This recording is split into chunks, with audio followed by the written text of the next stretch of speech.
Jean-Marc Peyex, vous avez pris une décision importante et grave. Oui, importante et grave, parce que malgré toutes les recommandations, malgré la menace que j'ai indiquée hier de demander une caution de 15 000 € pour bien montrer quel était le ridicule de la situation, eh bien, on ne peut rien faire de ces pseudo-alpinistes qui aujourd'hui sont 79 au refuge du Goutet. Dans un refuge qui en contient 120, c'est dire que le message n'est pas passé. Donc ce matin, j'ai pris la décision de fermer les refuges de Tête-Rousse et du Goutet. C'est la seule façon pour contraindre ces idiots, ces fous, de renoncer à leur expédition mortelle. Parce que aujourd'hui, beaucoup sont passés, personne n'est encore mort, mais je ne veux pas être responsable d'une catastrophe et je ne veux pas avoir la moindre victime sur ma conscience. Comment faire appliquer cette décision, Jean-Marc Peyex ?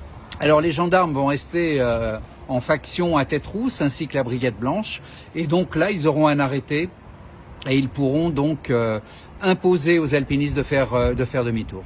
Et si le préfet ne suit pas votre décision ? C'est bien sûr pris en concertation avec le préfet, avec le PGHM, la compagnie des guides de Saint-Gervais, et bien sûr j'ai informé le gardien du refuge du Goutet et de Tête-Rousse d'une décision que tout le monde aujourd'hui considère comme étant la seule sage décision que l'on puisse prendre pour protéger la vie des autres. Jean-Marc Peyex, c'est l'interdiction, c'est une grande première ?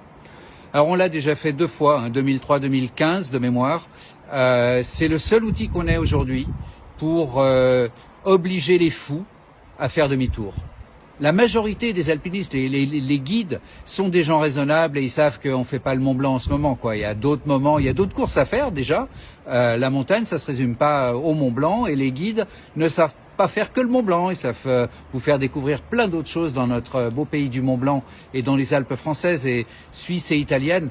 Et donc aujourd'hui, c'est triste de devoir faire ça, prendre une décision aussi autoritaire que ça, qui va s'appliquer qu'à ces récalcitrants qui, la plupart, viennent des pays d'Europe de l'Est.